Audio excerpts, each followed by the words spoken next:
Let's stop the video. All right. Great. Okay, so folks, we have a quiz today. And we're going to do that thing where we do it together. So let's try to get this done in maybe 10 minutes or so. Okay, so for everyone that's in class or on Zoom, if you could open up the, let me make the quiz open to you guys. Okay. If you could, let's open up the quiz and go through it. So this is actually covering 4 lectures from 23 through 26. So most of that stuff is dynamic programming. So this quiz is about dynamic programming. All right. All right. So let's get started. So for question 1, this is the setup. We are computing the longest common subsequence between 2 strings, S and T. And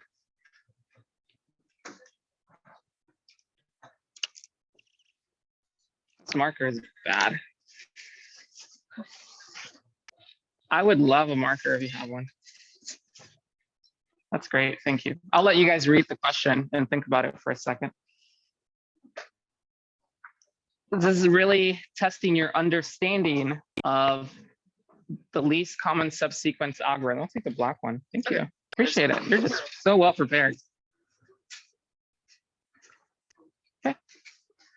So what we have here is we have 2 strings. We have S that's given by x1, x2, x3, x4. So it's 4 characters, and you don't know what they are, right? That's why I'm labeling them X. Then we have the string T, which is given by y1, y2, y3, y4. Okay. Then we create this array. So this is the 2D matrix that we would create when doing the longest common subsequence, where Cij, so the ith row, jth column, is the length of the longest common subsequence between the prefix of length I from S, right? So this would be I, and length J from T. Here is the array C that we have filled in so far, okay? And the question is, what can you say about X1 and Y4 based on what we have filled in on this array so far? So X1, Y4, that means you want to look at C1, 4. So the first row, C1, 4th column. So you're looking at this one. And based on that one and these surrounding zeros, you should be able to say something about those characters. There's 3 options. Are they equal? Are they different? Or they could be both. I don't have enough information.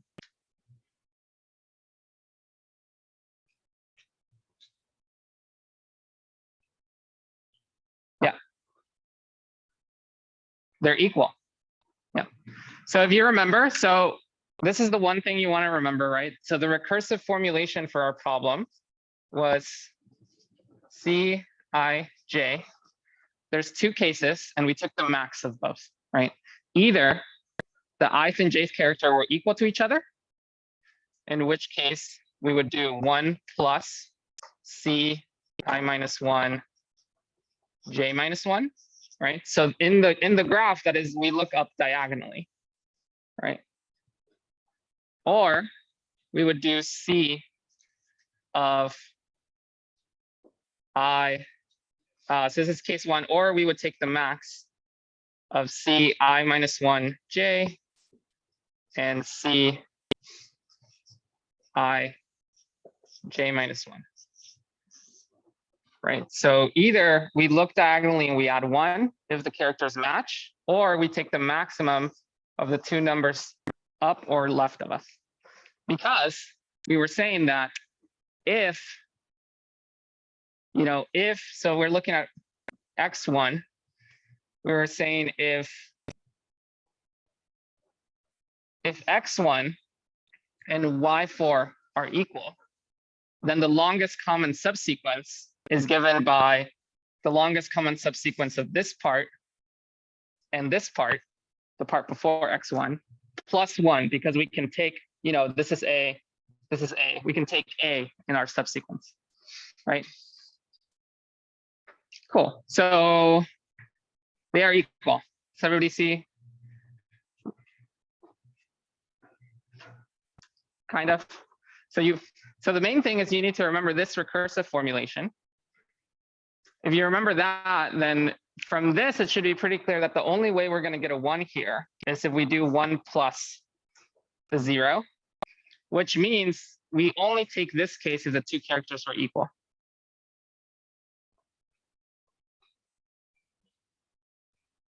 Questions? Doesn't make sense? Maybe. Well, I hope it makes sense, because the next question says, what can you say about x2 and y3? So based on this graph, what can you say about x2? So that would be the second, this 2 row, and y3. So that would be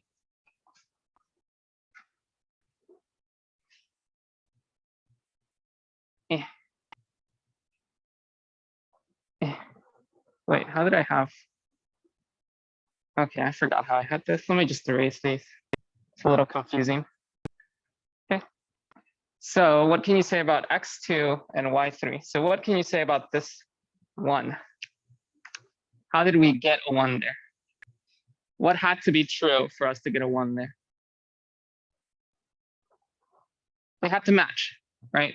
Because there's two options. Either they match and we take the diagonal plus 1, or they don't match and we take the biggest of these two. But the biggest of these two is 0. So we got a 1 here. That means that these had to match, right? So these characters have to be equal. So now what can we say about x2 and y4? So again, let's go back up. Let me erase some of this stuff. So we're looking at x2 and y4. So we're looking at this one. How did we get that 1? Where did it come from?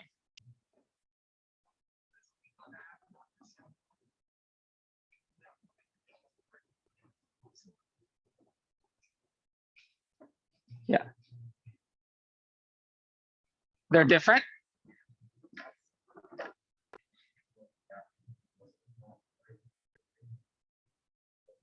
Yeah.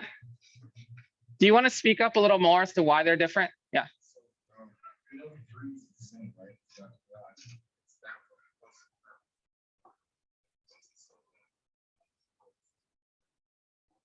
Do you want to come up and explain? Thanks.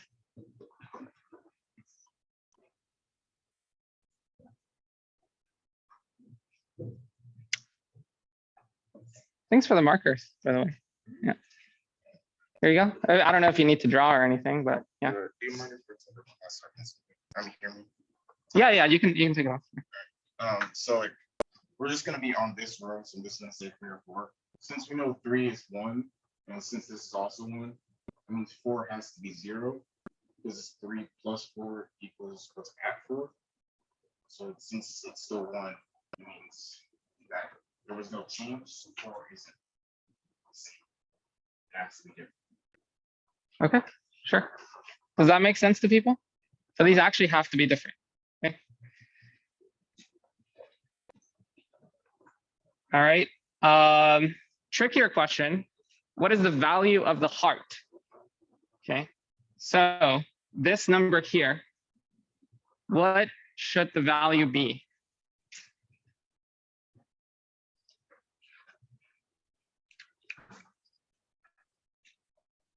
So it's really, yeah.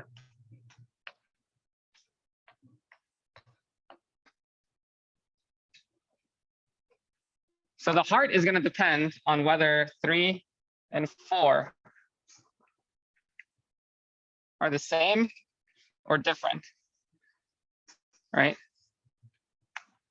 And can anybody tell me whether they're the same or different?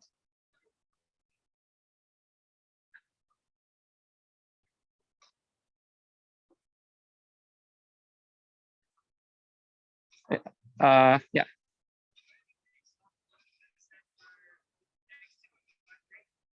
Sure. So what's your logic? What do you want to say? Are they different or are they the same? They're different. Yes, they are different. Yeah. Do you want to? Same logic, similar logic. Do you want to explain to the class? No. No. Okay. Does anybody else want to explain to the class why they're different? Okay. Well, I'll let you guys think on that. We're gonna release. So actually, Chi is gonna next Wednesday. She's gonna do a review of all the quizzes we've taken up to now, and we're gonna go over all the solutions in detail. So she's actually written them up, and we're gonna go over them in class. These are actually different. So because they're different, we take the max of these two, and the answer is 1. Okay. Okay. Similarly, value of the spade and value of the clubs. So basically, I want you guys to fill in the rest of this, right? So we just filled in the heart. We know the heart is 1. What can you guys tell me about this, this, and this? Who wants to give that a try?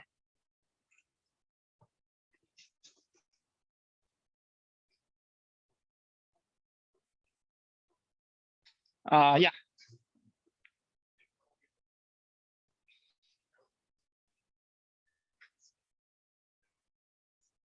You're right. The answer is they're all 1, because none of these characters match. So we know based on everything else we filled in that, for example, the 4th character and the 2nd character, so this would be x2 and y4. These are actually different.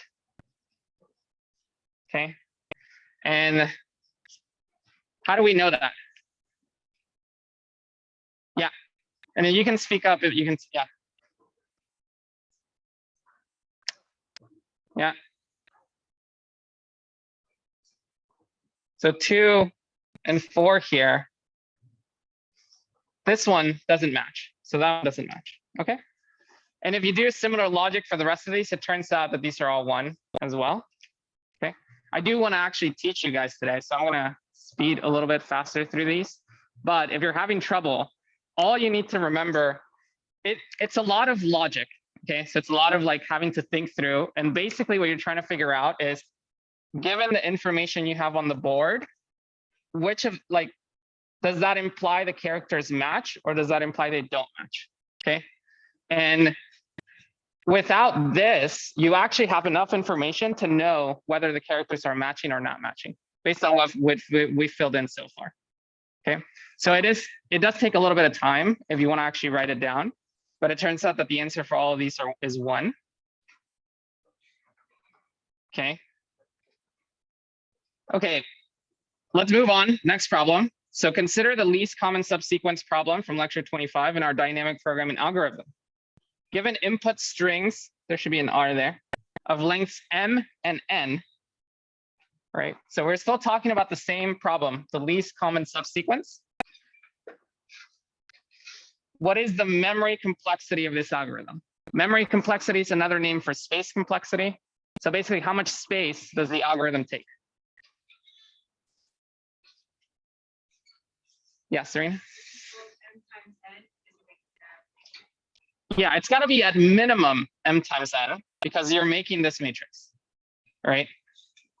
We just talked about it. So you're making a matrix that's going to be of length M times N. I might have gotten those backwards, but either way. And you're going to fill in every single element. So at minimum, the amount of space is N. It turns out that when you implement it, you're just taking the max of a couple of numbers. So like there's no other extra space that you have to allocate. So yes, the space complexity for this algorithm is Mn. And in general, a really good way to look at dynamic programming algorithms is, at least the easiest space complexity is to think about like, well, what are you filling in? Are you filling in an entire array? Okay. But let's look at this question. When we are filling up the ith row of our dynamic programming table, so when we are trying to answer Ci for all j, so from j going from 0 to m or whatever, okay, what rows do we need to have access to? So when I'm filling in the ith row, what rows do I look at in order to fill it in? So again, if we look here, let's say I'm in row 2. When I fill in the numbers for row 2, what rows do I look at to fill those numbers in? Yes. No? Maybe? Okay, David? Yeah, you just look one row up, right? Because this number is going to look here, look here, look here, right? This number is going to look here, look here, look here, here, here, here, here, here, here. So you're only looking at one row above, which actually tells you that you should be able to improve your algorithm so that you don't actually have to keep the entire matrix, right? So if you're only interested in the longest, in the length of the longest common subsequence, so you don't want to reconstruct it, then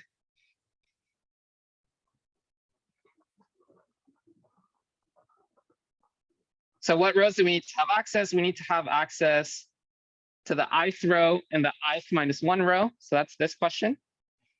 Given the observation above, can we optimize our space complexity? So what do you guys think? Can we use less space in terms of big O? Yes.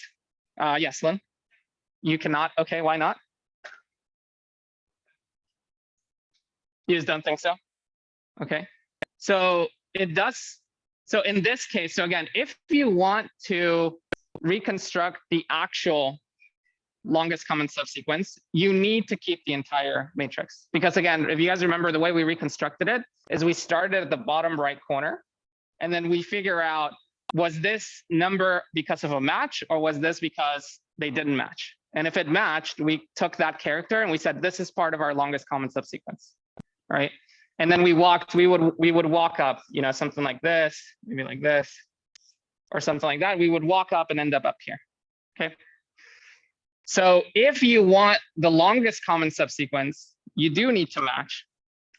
Let's say we only want the length of the longest common subsequence. So if you only want the length, you can actually get rid of these rows. So by the time you're looking at row 2, you can throw away row 0 because you're never going to use it again, right? By the time you're looking at row 4, you can throw away all of rows 0, 1, and 2. So from that point of view, what is the space complexity of that algorithm that does not keep the whole matrix, but only keeps the rows it needs?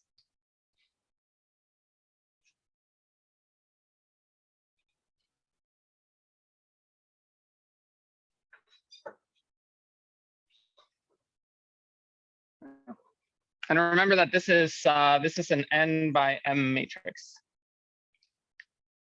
Yeah.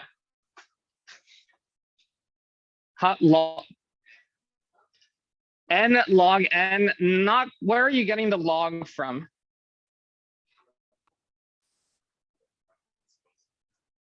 Dividing the space. Yeah, it's a good intuition, but if we think about it, what's going to happen is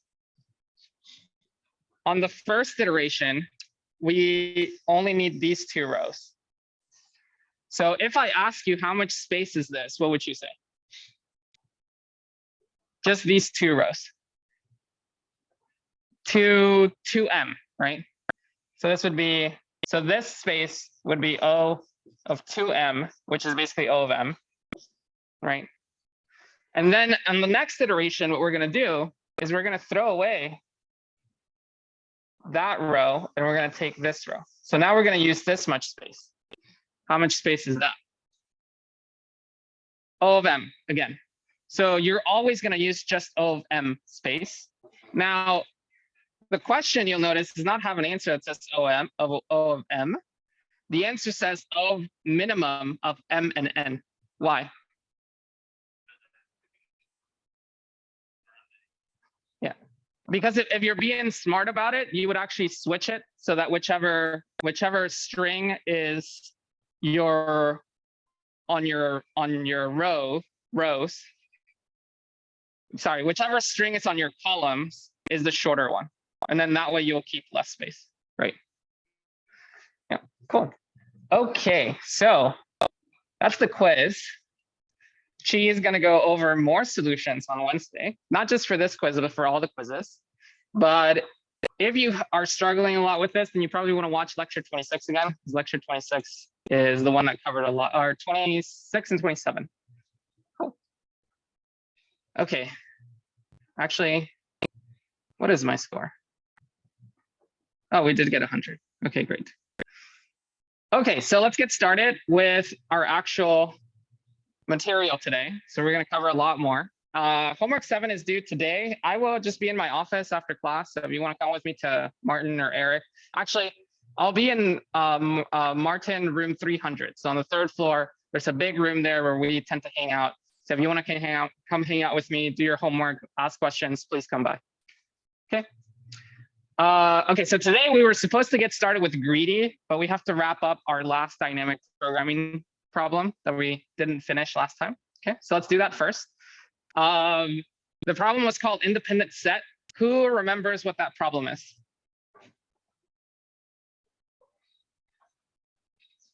That's knapsack. Yeah, weights and values is knapsack, but there is weights involved. Yeah, I say.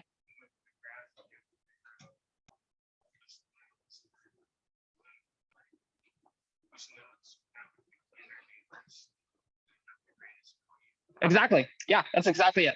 And one thing that we did is we actually simplified. So I told you guys that this problem is actually impossible for a normal graph. Not impossible. It's NP hard. So it's very slow. There is no solution other than like just try everything, basically.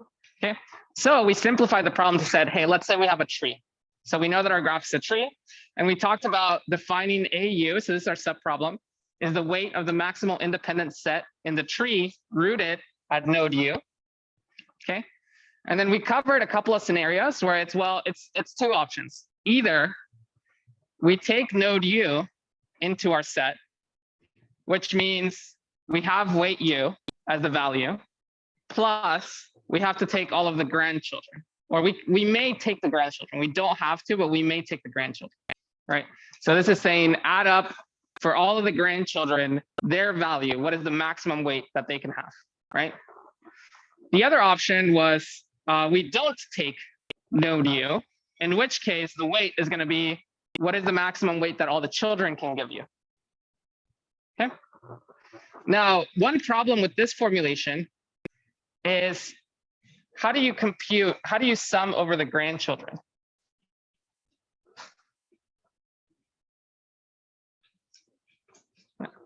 Hello. How would you sum over the grandchildren? Oh.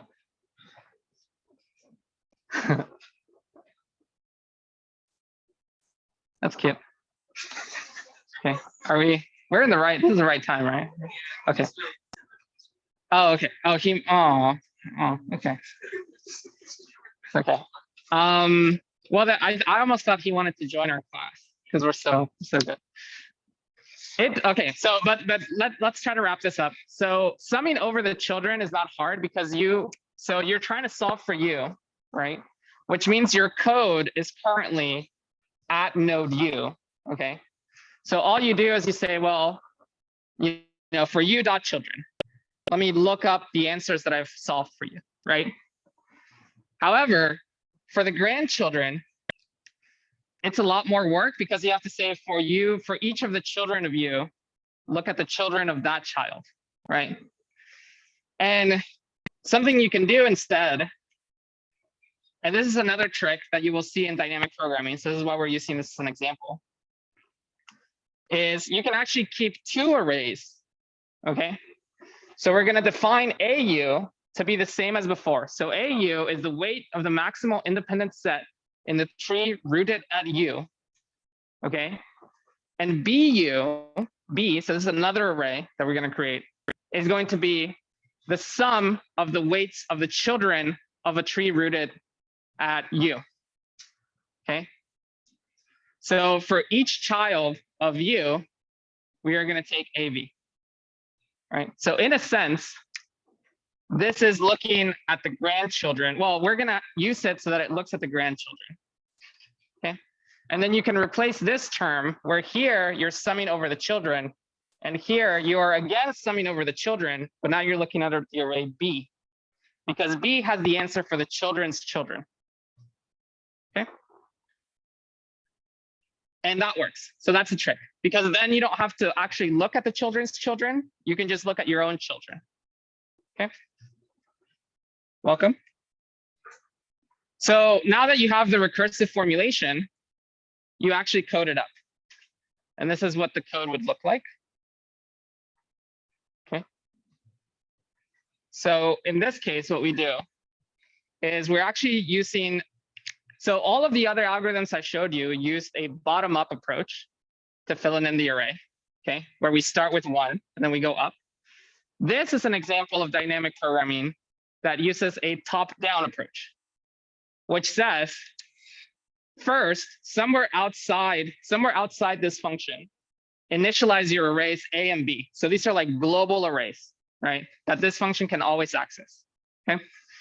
Then you just write the recursive version. So if U is a leaf, then AU is the weight of U. So if I'm at a leaf, I have no children, then the maximum weight is just whatever my weight is, right? Assuming that I take the root. So that's AU. BU is 0 because I have no children, right? So the maximum weight is 0. So this is my base case where U is a leaf. Otherwise, iterate over the children and call yourself. So solve the problem for all your children first. Okay. Once you've solved the problem for all your children, then you can solve the problem for yourself. What is this? So do you guys remember like post order, in order, and pre-order traversals of trees? What would this be?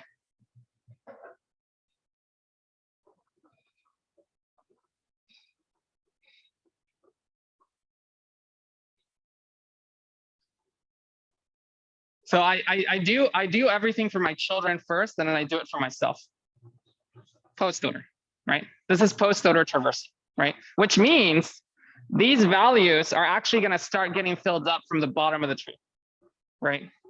And we're going to do all the children first at the very bottom. Everybody that has no children, they're going to get done first, right? Then only once your children are done will you get your answer, which is exactly what we want, because once we know the answers for the children, when we do this, we know that AV is right because it is looking at the children. So we know we've already computed the right answer for it.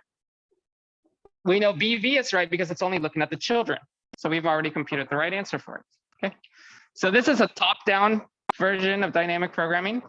It's a little bit more complicated. You can also do this bottom-up, but top-down is the easiest one because of the recursive nature of the tree. Because if you wanted to do it bottom up, you have to do it where like, you have to start at the leaves, right? Those are the ones that you can answer first. And then only once all of your children have an answer, can you make the answer for yourself. Does that make sense? A little bit? Cool, folks following along? All right.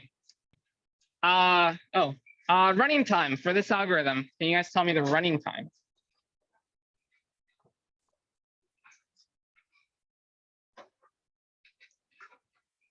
Somebody that hasn't spoken up today, want to take a stab at how long this algorithm takes to run? Okay, why?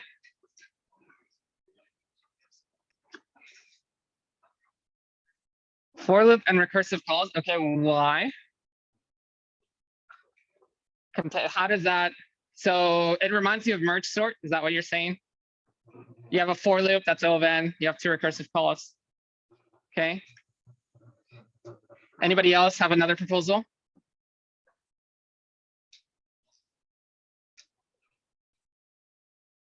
It's actually, technically, you are right. It is O of n log n, but you can make it tighter. It is actually faster than n log n. Why? So all of those, that's not, okay, the first one, I can kind of see that's a okay-ish justification. It's like, it reminds me of another algorithm. That's okay. Second justification, not okay. Not going to fly in this class. Somebody else wanna try?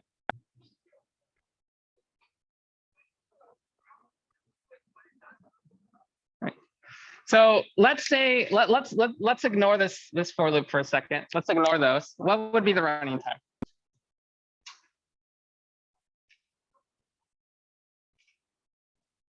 let's say here I do 1 plus 1, right? Let's say I do something that's O1.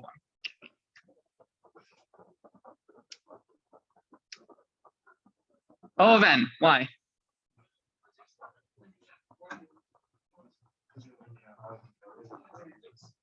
You call yourself on each node once, right? And you do constant work each time you call yourself, right? There's none of this is happening on, you're just adding 1 plus 1, right? So you see every node once, and each time you do one work, so that's O of n, okay, for the tree, all right? Anytime you explore a tree, you explore the entire tree, it's at least O of n. You can only get O log n if you're going like, you have to ignore part of the nodes if you're going to get log n, right? Now, maybe it's n log n because you're saying, hey, I'm doing some extra work. Who can argue that this extra work is bounded? That is not that much work. You are not, it's not just 2 numbers because so yes, the maximum of 2 numbers, yes. So that's O of 1. So the max is O of 1. One thing that might be a little tricky is you're saying like, I'm doing the sum over all my children, right? Okay. However, how many times do you see a child? Here, once. Only when you're processing its parent do you look at the child to add it, right? So again, even with these sums, each child is only looked at once. So in total, you look at each node twice because every node is both a parent and a child. So the running time is actually O of n. Okay. So again, it's like not necessarily obvious, but you guys should, so log n, you should have known. You're just grasping for straws when you throw that out there, okay? Which is fine. You should always guess. But we look at every node at least. So it has to be at least, you would say it is omega of n because you look at every node. Maybe you do a lot more work, but at least you look at every node. So it has to be at least n. And then technically big O of n log n. This is technically correct because it's an upper bound, right? But really the algorithm is big theta of n. Okay, that is the actual running time. Cool. Okay, I think we are done with dynamic programming. Cool. Let's skip this because we are short on time. Well, I guess I won't skip it, but like one thing is, yeah, actually, I'll just go quickly through this. So it's different from divide and conquer because normally when we had trees, we would use divide and conquer approach. When we had arrays, we used divide and conquer. The problem with divide and conquer is that you don't save your answers, right? So dynamic programming is divide and conquer, but you're saving your answers, right? Because if you just did a divide and conquer approach where you're not saving your answers into these arrays, then you ask about this node a lot of times, right? So you ask about it when you're processing this node, you ask about it when you're processing this node, right?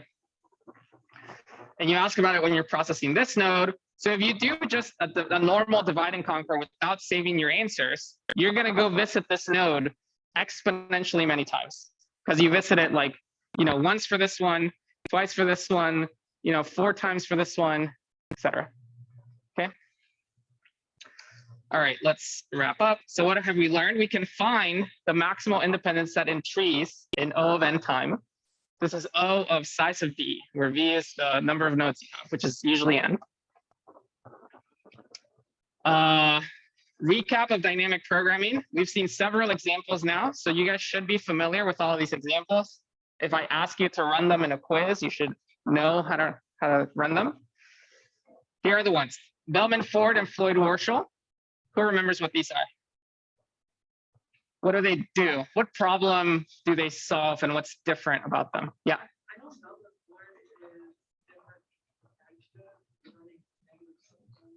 That's good. Yeah. So Floyd-Warshall we covered in lecture 26. I'm getting the sense a lot of you folks may not have watched that lecture. If you guys remember on Monday, oh, you did? Yeah, it's okay. It's all right. So if you guys remember Bellman-Ford, no, it's fine. It's fine if you didn't watch it. Just watch it before the final. Okay, just like watch all of them. Okay, Bellman-Ford is single source shortest path. So from a single node, what is the shortest path to every node? And like you said, it handles all edge weights. Negative, not negative, it's fine. Running time is pretty complicated. Floyd-Warshall is shortest paths for every single pair of nodes, okay? I have never seen these algorithms in an interview question, so if you guys only care about that, then you don't need to know this. Okay, longest common subsequence. That's the one we just talked about during the quiz today. We also talked about knapsack in 2 ways, okay, for optimization. And we just finished talking about maximal independent set. So all of these are dynamic programming problems, examples of dynamic programming problems, okay? And they all follow, or you can solve them using the same recipe. Now, I'm not saying the recipe is easy. Some of the steps are hard unless somebody tells you what the answer is. But once you've seen enough of these problems, a lot of the tricks are similar, okay? So here's the recipe. Again, step 1 is figure out your optimal substructure. This is probably the hardest step, which is how do I break up my problem into a bunch of small problems? You know, and this is the part where you need to think like, what are my indices? Do I make the backpack smaller? Do I make the items smaller? Do I make both smaller, right? Sometimes it works, sometimes it doesn't. Do I break the tree into left and right subtrees? Do I break it into grandchildren subtrees? There's a lot of ways to break it up, right? Then you go, well, I think once you have step 1, step 2 gets a little bit, it's step 1 and step 2 are ones that you go back and forth between. So if you're having a hard time coming up with the recursive formulation with an easy way to take your subproblems and solve a bigger problem, that probably means there's a better subproblem definition that you're not thinking of. Do you need extra information in your subproblem, right? Usually, the more subproblems you have, the easier it is to put them together, okay? So if you're struggling a lot with like, it seems really complicated for me to solve a bigger problem using the smaller problems I have, you probably need a different subproblem. That's all I can tell you. And then once you have these, step 3 usually ends up being pretty easy. It ends up being either a bunch of for loops or you do a top-down approach. Cool. Let's skip that. You're going to practice on the homework once I get around to releasing that. You're actually going to code up the algorithms that we covered in class. So look forward to that. Hopefully you feel that dynamic programming is boring. Who thinks it's boring?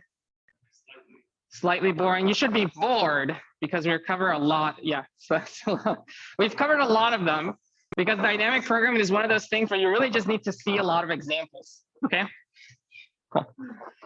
All right, so in the next 10 minutes, I am going to introduce you guys to something that we call, this is a new paradigm of how to solve problems. And these are what we call greedy algorithms, okay? Greedy algorithms are, the reason we introduce them, or the reason I'm introducing them later in the class, is because they're usually easier to implement. They're usually simple to describe. It's usually very hard to know that they work. It's not obvious that the steps you're taking lead you to the right solution. So for dynamic programming, it should always be obvious to you that it works in a way, because you're basically solving all the problems, right? And then just putting them together. That's dynamic programming. Divide and conquer, you are like dividing into smaller problems, putting it together, right? Greedy, the main idea behind it is forget all the problems, solve one of them that looks good, and then keep going. Okay, so we're going to talk about a few examples. So like I said, greedy algorithms make choices one at a time. They don't consider all the possibilities. They just say, this looks good to me. And then they never look back, and then they hope for the best. That's it. So today we're going to do an example of a greedy algorithm that does not work. Okay, it's going to be knapsack. Knapsack, you have to solve dynamic programming, but we're going to talk about a greedy algorithm that maybe sounds like it works, but it does not. And then we're going to, maybe if we have time, we'll get into activity selection, which is a greedy algorithm that does work.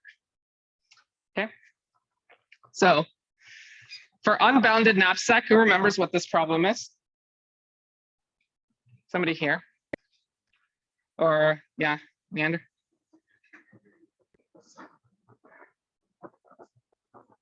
Yeah, you have a fixed amount of space. You have a fixed bag that can only fit so much weight. You have many different items that weigh a certain amount and have a certain dollar value, right?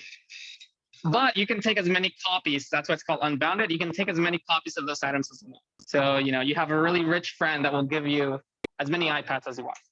So let's say this is your, so we actually already have an algorithm to solve this, right? We covered it, it's dynamic programming, but let's say you wanted to be greedy about it. If you looked at this items, what do you think is the greedy solution? The one where it's just like, do the best thing you think and then just keep going. Doesn't matter. Like, don't think about it too much. Just like, what looks best to you? So if I have a backpack that can fit 10 pounds and these are my items, how, yeah, Serena? Okay, so one approach, that is a greedy solution. It doesn't work. All of the greedy ones here don't work, so don't feel bad if your solution doesn't work. Is look at the item that's the most expensive. If it fits in the backpack, grab it. That's a greedy algorithm. Does not work. Maybe you guys can think of like why it doesn't work, you know? Sometimes grabbing the most expensive item can be just enough weight where it rules out another item that you could have had. And instead of having two less expensive items that both fit, but each one together is more value, would have been better, right? What's another greedy that you might try to do? Another greedy, slightly better than yours, but still doesn't work. Oh yeah, Jonathan? If you just continuously take the smallest item so that you can have most of the smallest. Very close to that. Very close. But what you would do is you would calculate what is my value to weight ratio? What is the item that gives me the most money per pound, right? Which in this case is actually the tacos, because if you do 13 divided by 3, that's the biggest. And then you're like, let me take all tacos, because that gives me the more weight per pound. Again, that doesn't work, okay? This is the most valuable way to fill it in. You take 2 tacos and you take 2 light bulbs, okay? The greedy algorithm would be either what Serena mentioned, take the most valuable item and just fit it in as long as it fits. Another greedy algorithm might be look at the ratio and take the one that's most valuable per pound, right? Both of those are greedy, both of those don't work. This is the right solution, okay? Oh, we still have time. Any questions on that? So these 2 algorithms you guys came up with. So again, greedy algorithms are usually very easy to think of. You're trying to just make one decision that seems good. You make it and you keep going, right? So coming up with the algorithm, not hard.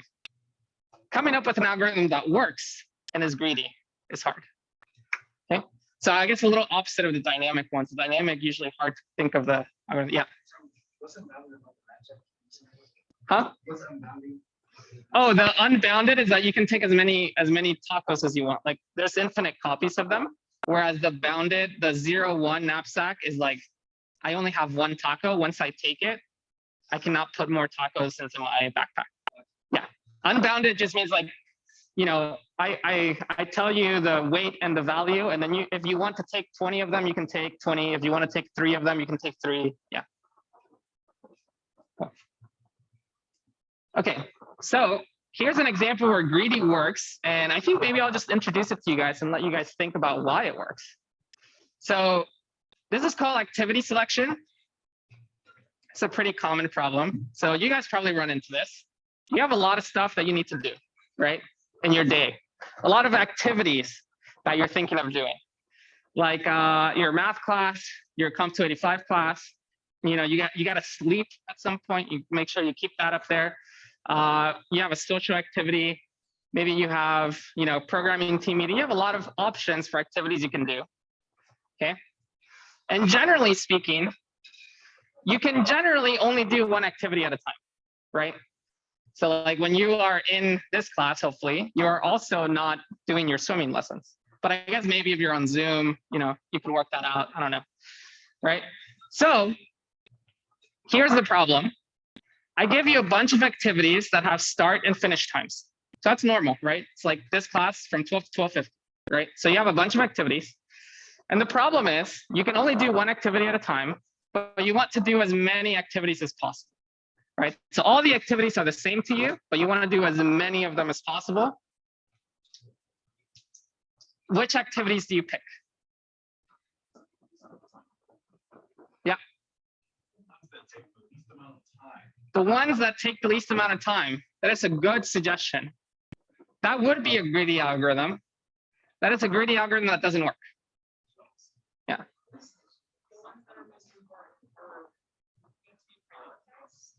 That's a great idea. You are already thinking like above what we're going to cover in this class. But yes, in the real world, a lot of these activities would probably have a weight associated with them, which is like how important they are to you or how much value. In this case, they're all the same. They're all the same value. You just want to take as many of them as possible. Okay. So like I said, this is the input. So I'm going to give you the starting times of the activity. I'm going to give you the activities. I'm going to give you the starting times and I'm going to give you the finish times. So when they start and when they end. Okay. And the output is you're going to give me the list of activities such that it's the most activities. Okay. Everybody understand the problem? Are you guys trying to think of greedy solutions? There is one greedy solution that works. There are many that don't. But you guys should be thinking about it. Okay. So yeah, I'll let you guys think about that and let's think about it in the background. Okay. So actually, somebody mentioned, well, let me just take the smallest jobs, the activities that take the least amount of time, right? What's a problem with that strategy? Yeah.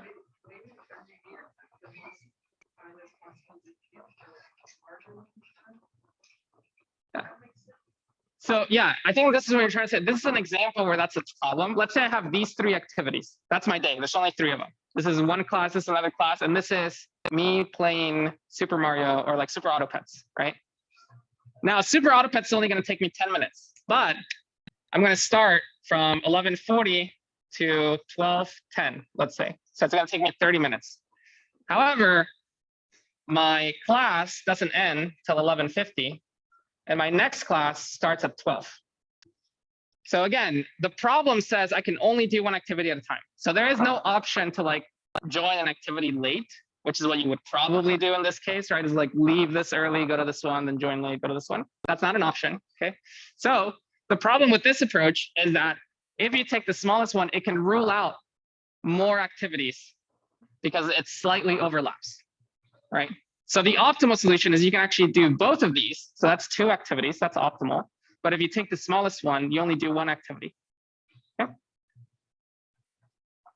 Any other suggestions? So that greedy algorithm, this is a counter example. You think of a greedy algorithm, doesn't work. Any other suggestions for another greedy algorithm? Yeah. Take every activity that doesn't overlap with another one. That is not a greedy algorithm because, so a greedy algorithm should be something that you can easily pick the activity. So when you said pick the shortest, I can just look at all the lengths and then, oh, this is the shortest, and this is the next shortest, this is the next shortest. When you said pick an activity that doesn't overlap with any other ones, that is a hard problem. I'm not really sure how I would figure that out given the start and ending times. Yeah. Yeah, pick the biggest ones. That is a greedy algorithm. Does not work.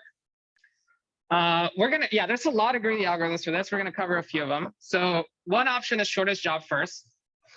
You did mention, so this is actually the activity you just mentioned, which is like fewest conflicts. Like pick the activity that overlaps the least with other activities, right? That might be something you would do. This is a little bit hard to do. Like it's not, so for greedy algorithms, it should be like, do something. Like the thing about greedy is you're gonna think of it and it's gonna be really easy to do it, but it's not gonna be obvious that it works, right? Fewest conflicts, it's not obvious how to do this. Like I'm not sure how I would look at my inputs and then pick the one with the fewest conflicts, right?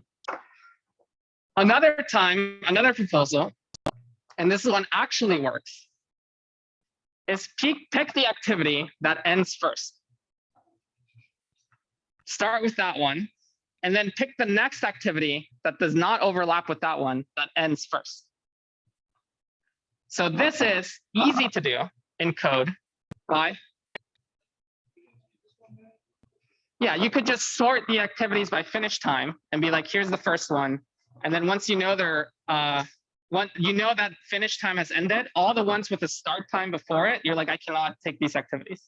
So you move on to the next one. This is the greedy algorithm that is easy to implement.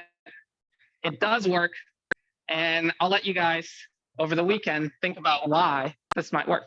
It turns out that if you choose the activities this way, you will find you will pick the most possible activities out of any schedule.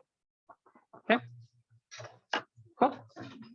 That's it for today's lecture, and we will wrap it up on, Monday is a free day. Wednesday is your quiz review.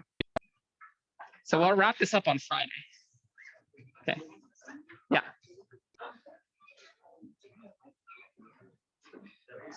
I have not released it yet.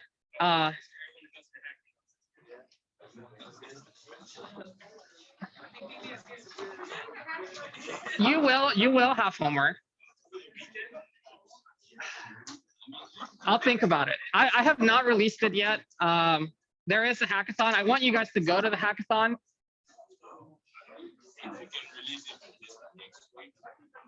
Like Monday.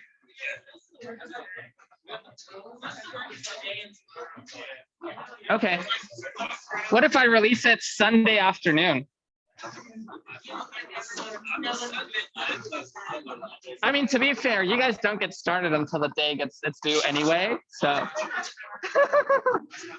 okay, all right. I will take into consideration that you guys have a hackathon. I may, yeah, maybe Sunday or Monday is when your next homework will be released, but today's homework is due on Friday. So, wrap that up. Yeah. All right, thanks everybody on Zoom. I'm going to end the call. Thanks for joining.